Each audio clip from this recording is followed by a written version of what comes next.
Okay, good morning, Queensland.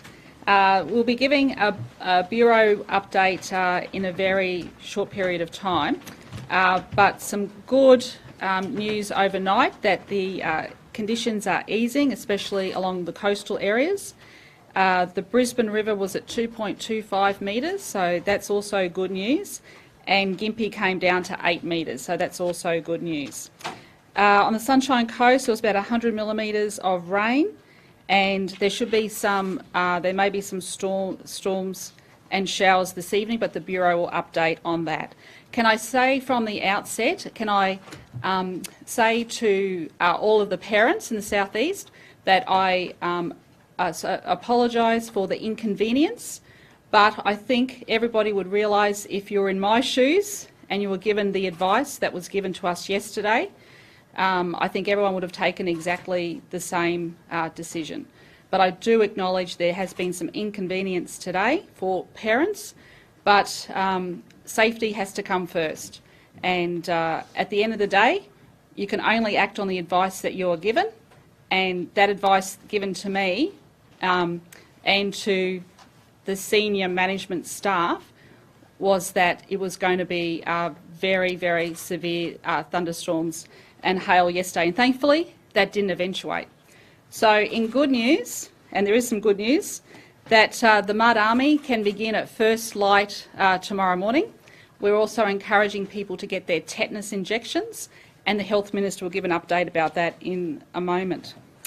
Now, also in our evacuation centres, we still have 266 people, and so those numbers are coming down, and QFES provided 2 water rescues overnight, and the Police Commissioner will update that tragically we've also lost another life overnight as well. And any loss of life during these events is heart-wrenching, not just for the families but for their friends as well.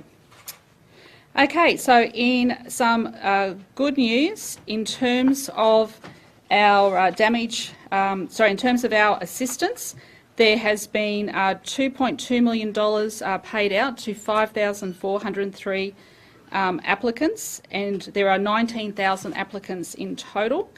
I've also written to the Prime Minister seeking Category D assistance for $559 million on a 50-50 basis, and the Deputy Premier will outline what's available for small business, primary producers, not-for-profit organisations, supporting community clubs and local councils. So as you can see, our initial assessment is that this is actually a very, very big impact.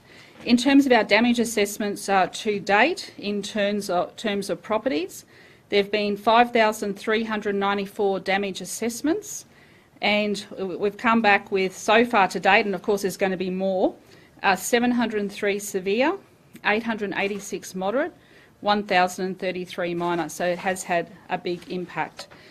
So in relation to those grants I was talking about earlier, those Category D, I wrote to the Prime Minister about that yesterday, and I'm quite sure we'll hear from him shortly, acknowledging, of course, he's going through COVID at the moment, but that $559 million would be on a 50-50 partnership split. Okay, then in relation to transport, Minister Bailey will update. You know, the trains are beginning to recommence. The Ferny Grove line will recommence. There's some issues around O'Reilly's, and some emergency repairs are happening there. Minister for Education's available. We still have 140 schools that have been impacted, 64 state schools, and the remainder are non-government.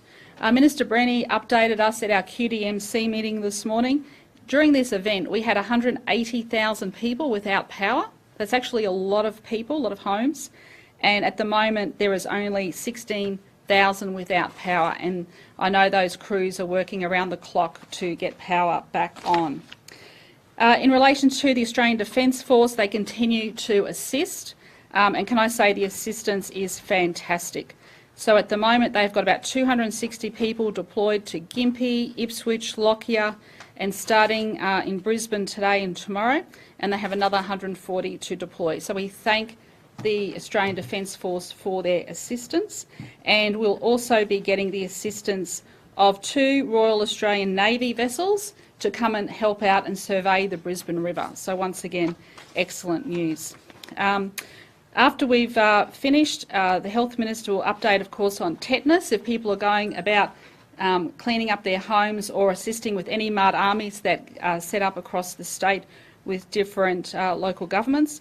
But also, too, there's been a case of Japanese encephalitis. So she'll talk a little bit about that. And finally, 6 o'clock tonight, some good news, everyone. The masks can come off. But just please remember, if you're in crowded situations, please think about whether or not you use it. It's totally up to yourselves. But our numbers continue to track downwards with COVID, which is, again, excellent news.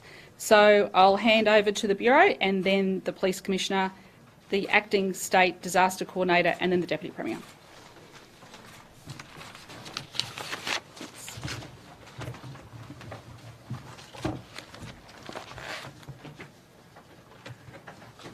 Thank you, Premier. Good morning, everyone. So the key message from the Bureau of Meteorology today is that we are expecting to see showers and storms around the southeast, developing late in the morning and moving into the afternoon. They will not be as intense or as widespread as what we saw yesterday.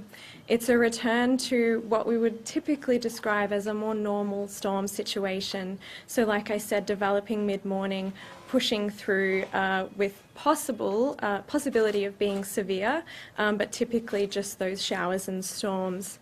However, these showers and storms are falling on sodden catchments. So all of our catchments, creeks and rivers are what we call saturated, so they have no ability to take on and absorb any water. So any water that does fall from showers or storms today could lead still to flash flooding. These conditions are very favourable, and I think another key message really is that it doesn't take a severe storm for us to see some heavier impacts. So like I said, this isn't a typical situation. We've seen a whole week of flooding and our catchments are the most saturated they've been in a very long time. So just really trying to reiterate that message that although there is the possibility of some severe storms today, they don't need to be severe for us to see impacts across the southeast. So if we do see any severe storms, the phenomena that holds the severity today is really that heavier rainfall and the damaging winds. So we saw some hail yesterday in our severe storms, but that risk has reduced today, and we are focusing more on damaging winds and the possibility of heavy rainfall. So I'll go through just a quick riverine update. So as was mentioned, the Brisbane River peaked last night just above minor at 9.1. It's still very variable on the tide, so the high tide today around midday will bump that peak up a little bit more to 2.25, but we are generally seeing a decreasing trend across the Brisbane River as well as general easing across the east coast. Of note as well is Ipswich, so that's sitting at the moment between the minor and moderate level. And we have seen a bit of rain from yesterday affect that catchment, so it's not decreasing as quickly as we would have expected. There is sort of a stable, almost static, but stable sort of decrease there at Ipswich, but that is likely to start decreasing. And then also a note today, further to the west, we've now got the Condamine, Boulogne, Weir and Mooney in the flood warning as well. So some of those catchments flowing west, not flowing east, are now, we're starting to see some rises. So towns such as St George, as well as, I've lost my notes there. So St George is one of them. So I will go through now, that's pretty much the flooding summary. What we're seeing today we will expect again tomorrow, and showers and storms on the forecast for the rest of the week as well. Moving now, just a quick mention that as well as what we're seeing in the southeast, we've also got a very severe heat wave in the north of Queensland worth mentioning. So we're seeing temperatures well above average, both minimum and maximum, meaning that a lot of the towns between sort of Mackay to Cairns aren't getting any relief from that heat. So for example, Innisfail, Cairns looking to be 36 degrees today, where their March average is 30.5, so pretty significantly above average. And we've also seen records fall for March. So yesterday, Emerald got to 42.1 degrees, which broke their March record. Mackay Airport on the Central Coast, 34.7, also breaking a record. And then we also had some minimum records broken, not this morning, but the previous night. Of note, Townsville Airport, 28 degrees minimum. So that was also a March record broken. And that's it for the Bureau today. Thank you. Good morning, everyone. And as the Premier has touched on, sadly, there has now been 10 deaths in total as a result of this weather event in Queensland. A body of a 53-year-old man was found under a wharf last night at Port of Brisbane. He was reported missing on Monday. We are continuing with our anti-looting operation, Operation Uniform Nash, and as I have mentioned a number of times, this is really a preventative approach, a proactive approach, patrolling those areas that are vulnerable where people have not returned either to their homes or businesses yet. The officers are not only on the ground but obviously are on the water as well as polair above. What we have found since we commenced this operation on the 1st of the 3rd, we have arrested 7 people for looting offences for 18 related incidents. I just want to touch on that the actual maximum imprisonment for this is twice that under normal circumstances because it is a disaster. So stealing, those stealing can be charged and liable to a maximum of 10 years imprisonment. So it is considered a lot more serious because those people are in a vulnerable situation because of the disaster. Obviously, the roads are starting to build up with congestion in the southeast. The roads are heavily damaged, and I ask that people please be very, very careful and patient out on the roads. Any rain will cause flash flooding, and that is one of our most serious issues when we're out on the roads. All of these deaths are flood related. Some completely unexpected where water has risen very, very quickly in areas that we're not used to. So over the next few days, as the showers and storms and rain continues, please be aware of that flash flooding, be aware of your circumstances, go to the Bureau website and just look after each other, obey the rules and please be patient. Thank you. No, it's not. It's a different person. So the person that fell off the vessel was reported missing a couple of days earlier. So this is in addition to that. So we still have one person outstanding. And how did they go missing? Was their car swept away? No, we understand he was on a tinny in the river. Yeah. Thank you. Deputy Commissioner? Thank you, Premier. Good morning. We continue to coordinate our operations across this event. As the Premier indicated, we still have 266 people in our evacuation centres.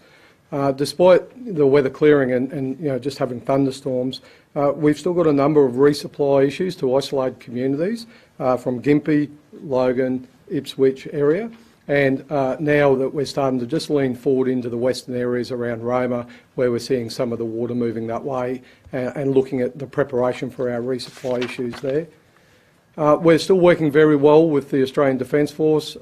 We're seeing more troops assisting with the clean-up effort there, and we expect that to continue over the next few days and an increase particularly around the Brisbane and Logan area. Yesterday we saw the ADF move into the Ipswich, Somerset, Lockyer Valley area, which was very beneficial to us.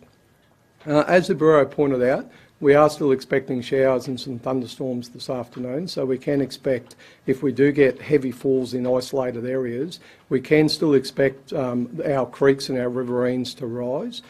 So this morning while you're out cleaning up, my message is, can you please really keep an eye on the BOM website, keep an eye on the weather, And the roads that may have been open this morning, or the areas that may have been out of water this morning, if we do get those heavy storms in isolated areas, we can see that water rapidly rise. So please, while it's good to get out there and clean up today, and it's great to see that happening, we still need just to be aware of our surroundings and the creeks and rivers. So thank you. Thank you, Premier.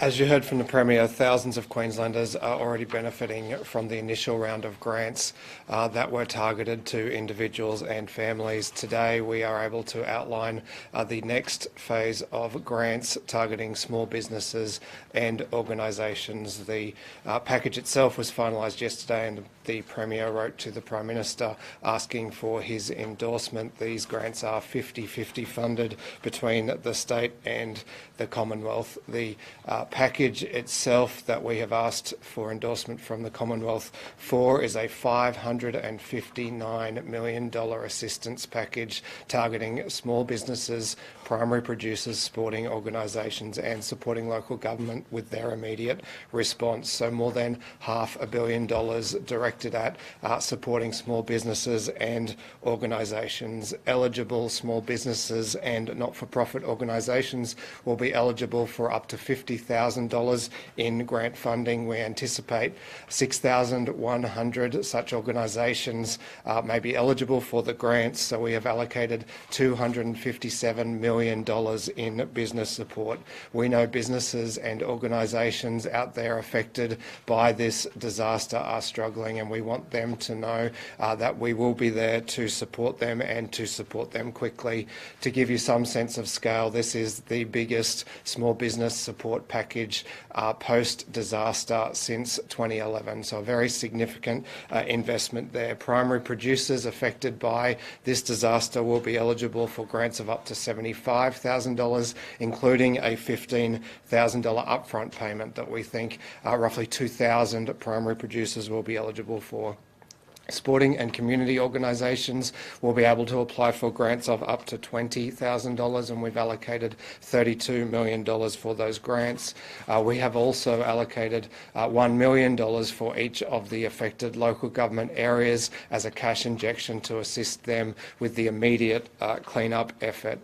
Once the Commonwealth has approved this Category D package, we'll be able to outline how small businesses and organisations can apply for the grants, and of course we'll be there to assist them. This is the first round of this kind of assistance, and we anticipate more may be required as we get a better sense, a better hold on exactly what kind of damage businesses have suffered and how we can best support them through the recovery. Thank you. Commissioner Leach.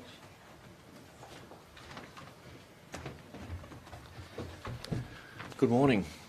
Overnight, our fire and rescue Swiftwater trained firefighters responded to 2 water-based rescue incidents. We also received 198 requests for assistance to the State Emergency Service support line. Over the extent of this incident, we've now responded to over 650 water-based rescues, and we've received almost 12,000 requests for assistance to the SES. We still have around 900 tasks outstanding, so it will take us another 2 to 3 days to get to you. So if you are waiting for SES assistance, please be patient, we will get to you. We're also turning our attention to recovery operations and supporting the damage assessment operations. We've got crews out on the ground visiting properties and collecting that information.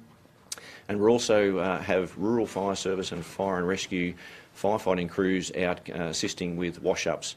We're also mindful of the current weather conditions, and we will pivot back to response operations in the event that we get storm activity today and we see rises in creeks or rivers. But the focus for us is now about supporting properties and businesses with washouts so that residents can start to return to some normality. Thank you. Health.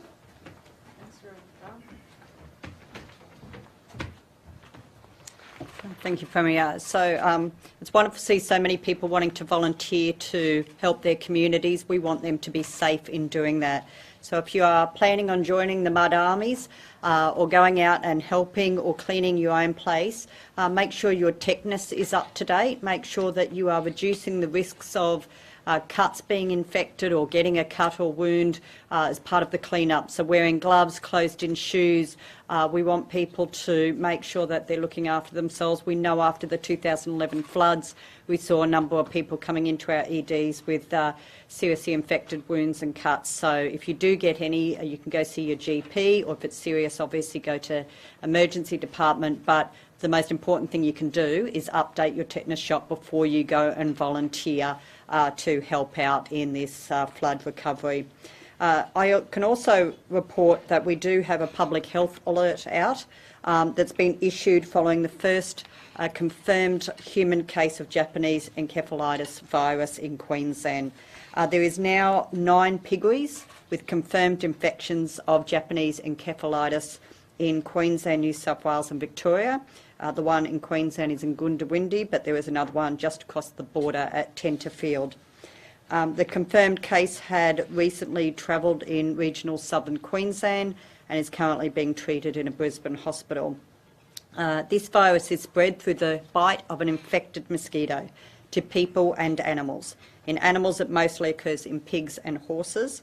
Clinicians at Queensland hospitals have been asked to be alert to the possibility of the Japanese encephalitis virus in people presenting with encephalitis or a similar illness. Most human infections of this virus cause no symptoms or mild symptoms such as a headache or fever. However, a person with severe disease may present with inflammation of the brain, characterised by sudden onset of vomiting, high fever and chills, severe headache, sensitivity to light, neck stiffness and nausea, vomiting. Children aged under 5 years of age and older people who are infected with this virus are at higher risk of developing more severe illness. What can you do to stay safe? We encourage Queenslanders to take necessary steps to prevent being bitten by mosquitoes, especially given the recent flooding event, which may lead to an increase of mosquito numbers in coming weeks. Measures to prevent mosquito bites include regularly applying insect repellent containing DEET, D-E-E-T, Picaridin or oil of lemon eucalyptus. Wearing loose, light-coloured clothing to cover up your arms, legs and feet, and using other insecticide-based mosquito control devices where possible when outside. And so, especially with these flood events, there's going to be a lot of static water sitting around homes, so we ask that as we do the clean-up, you remove that water to reduce the risk of mosquitoes. Of course, mosquito bites can occur any time of the day, but some species are more active at dusk and dawn. Around your home, it's important to inspect for common mosquito breeding sites, cleaning up debris, making sure you empty, wipe out, store any outdoor containers in a drier place. It's important to ensure your fly screens, if you can, are in good order as well. This is a nationally notifiable disease in both humans and animals. It's important to understand the human case follows a detection at a piggery in southern Queensland last week. There have also been detections, as I say, in New South Wales, Victoria and South Australia. There is no risk to humans from consuming pork or pig products. Pork products are safe to eat. The virus cannot be spread directly from person to person. Queensland Health is working collaboratively with the Department of Agriculture and Fisheries and Industry, as well as state and territory and national counterparts to discuss a national response, and support is being provided to intensive livestock industry workers. So we do ask, there's simple measures you can take, and we've just spoken to the mayors about spraying for mosquitoes as we move past this flood event as well to reduce the risks. But if you have any of those conditions, those symptoms, please take them seriously and present at a doctor or an emergency department. Thanks. Thanks, Matt. Happy to take some questions. The school situation yesterday, there was a lot of confusion from parents. Do you think the government could have done better? Do you think you could have done better around the messaging with the schools? Oh, of course, we can always do better. I always acknowledge that. But people are only human. And, you know, we have to take the advice of the experts, and that's what we did. And, you know, safety has to come first. And everyone can remember what happened with that tail end of Cyclone Debbie that time when the creeks and rivers did rise rapidly. We were advised that there was going to be destructive winds, large hailstones, and the last thing I would want would be for a young child to lose their life during an event such as that. Just to clarify, are you apologising to the schools being closed today or for the confusion yesterday around Brisbane? Both. With the actual Yeah. parents in the southeast yesterday, all the schools were sending messages. There's a lot of confusion about whether parents actually have to pick up their kids. Was that all just a misunderstanding, a mistake? Did they not have to pick up their kids yesterday? Well, I was doing the press conference. You all heard what I had to say, and unfortunately there was some miscommunication, and I have apologised for that. Were the schools in Brisbane told to send their kids home? To send kids home? Because sometimes some of the schools around Brisbane were telling parents to come in and get their kids. Was that I thought I was very clear in the press conference that it was for the northern parts of Caboolture up into Bundaberg. Unfortunately, there was some misinterpretation, there was some miscommunication. I cannot do anything more than apologise. We just said about that $500 million. Has the Yep. state looked, just to clarify, is that going to be split 50-50? Yes, it's 50, 250, yeah, 250. correct, yeah. And look, that's like, it's a large amount, so it just goes to show you what a large-scale event this was. There's a lot of people that have been impacted. As I said, I've spoken to business owners up around the Gympie region. I've spoken to people impacted around the Ipswich region. There's a lot of people right throughout the state. I'm hoping to get to Logan over the weekend. This is a big event, and when you're there speaking with people one-on-one, and they're very emotional, they're very upset, it makes you think long and hard about what's important in your life. And tragically, we've had people that have lost their lives, but thankfully there weren't more people in terms of people may have lost their possessions, but they still have each other. More broadly, though, will more money be spent, though? I guess how much money do you anticipate the government's going to have to spend on the roads? Well, the this is this is just like the first round. Do you think it's going to be beyond $1 billion at this point? I've said that. If you're looking now, this is the first lot, it's around $559 million. Then when you take into account people's insurance claims, you take into account the repairs to the roads, the networks, the trains. We've had landslides. It would easily be into the billions. Treasurer might forecast the budget surplus across the forwards. Do you think we can kiss that goodbye now? Well, the Treasurer will look at all of those issues, but the economy is in a good situation at the moment. But this is like another big impact. So, look, we'll go through all of that and have a look at it, but at this stage everything would be okay. Yeah. And with those Yeah. schools that are flood impacted, Yeah. what's the ongoing plan for them to try and get students back in, particularly grade 12 has been disrupted? Oh, look, it's to have so many schools out, which goes again to the severity of the damage. So even in the private school sector, there's a lot. It's about 50-50, Minister Grace. And, you know, children can't return till it's safe. So individual schools will be making those decisions. But, look, education does a great job of getting in there quickly and fixing things up. So, look, we'll be able to give more updates over time. Will there be any sort of like makeshift schools set up in the interim? Yes, yeah. What's the plan for schools on Monday? Will they all be open? Or At this stage, yes. No, at this stage, everything will be open except for those schools that have been impacted. And like I said, if anyone is in my situation and gets the information we were given, I believe they would have taken the same steps. what was that information, just to be clear? Well, I went through it all. Yeah, it was very comprehensive, very comprehensive, and it was described as a severe weather briefing.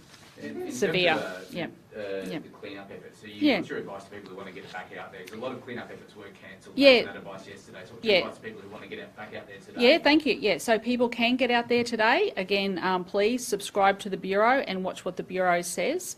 And like I said, you know, I contacted the Lord Mayor of Brisbane to say that from first light tomorrow, the Mud Army can go out. But can I please just urge people, please make sure you've got your tetanus. Go to your local GP if you haven't.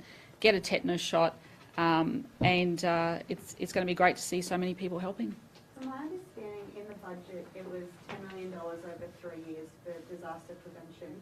Given how disaster prone the state is, do you think there needs to be more money spent in the upcoming budget to sort of protect more parts of the state from this sort of... We always build back better. So I think the key example I gave the other day was down in Logan.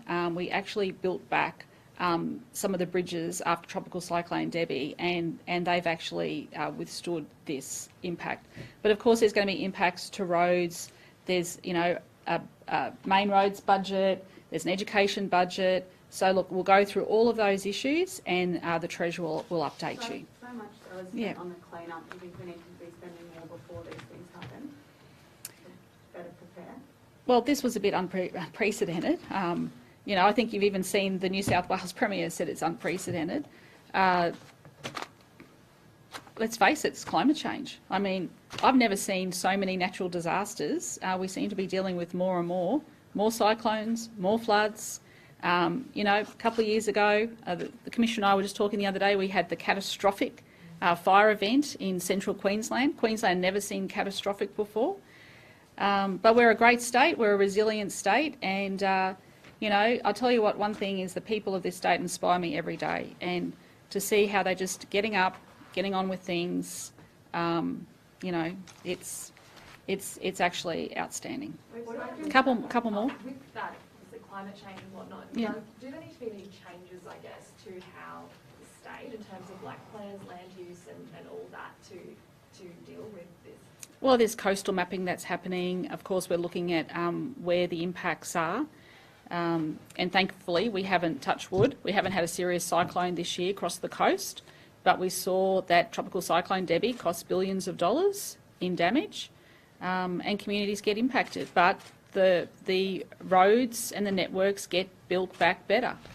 We've spoken to people in low-lying parts of Brisbane who are pretty anxious about their insurance payments after the last floods when they didn't get a cent. What's your message to those people? Do you think they'll be better protected?